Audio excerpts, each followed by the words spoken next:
ഷാർജയിൽ നിന്ന് ദുബായിലേക്ക് ദിവസേന യാത്ര ചെയ്യുന്ന പ്രവാസികൾക്ക് വലിയ ആശ്വാസമായി അൽ താവൂൻ ടണൽ നിർമ്മാണം പ്രഖ്യാപിച്ചു. ഷാർജ ഭരണാധികാരി Sheikh doctor Sultan bin Muhammad al Qasimi പ്രഖ്യാപിച്ച 750 മില്യൺ ദിർഹത്തിന്റെ വികസന പദ്ധതിയുടെ ഭാഗമാണിത്. അൽ താവൂൻ വഴി അൽ നഹ്ദ ബ്രിഡ്ജിലേക്ക് നേരിട്ട് ബന്ധിപ്പിക്കുന്ന ടണൽ വരുന്നതോടെ ഈ റൂട്ടിലെ കടുത്ത ഗതാഗത കുരുക്കിന് പരിഹാരമാകും. ഞാൻ ഒരു മാസം മുമ്പ് ഈ ഡെവലപ്മെന്റ്സ് വരും എന്ന് പറഞ്ഞിട്ടുണ്ടായിരുന്നു. എന്നെ കുറേ പേര് വിശ്വസിക്കാണ്ടിരുന്നു. പക്ഷേ എന്നെ വിശ്വസിച്ചവർ എന്താ ചെയ്തതെന്ന് വെച്ച് കഴിഞ്ഞാൽ എനിക്കിത് ഇവിടെ ഒരു അടിപൊളി 1 bedroom യൂണിറ്റ്സ് എടുത്തു കൊടുക്കാൻ പറ്റി. ആൻഡ് ഇവിടെ ലോഞ്ച് ചെയ്യുന്നതിന് മുമ്പ് 3 ടവർ സോൾഡ് ഔട്ട് ആവുകയും ചെയ്തു. പക്ഷേ നിങ്ങൾക്ക് ഇനി മിസ് ഔട്ട് ആയവർക്ക് ഇനി ഒരു ഓപ്പർച്യൂണിറ്റി, ബിക്കോസ് 4ഉം 5ഉം ടവേഴ്സ് അവർ ലോഞ്ച് ചെയ്തു.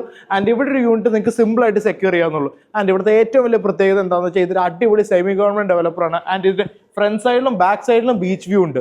പിന്നെ അതുകൂടാണ്ട് 30-70 പേയ്മെന്റ് പ്ലാൻ ആണ് വരുന്നത്.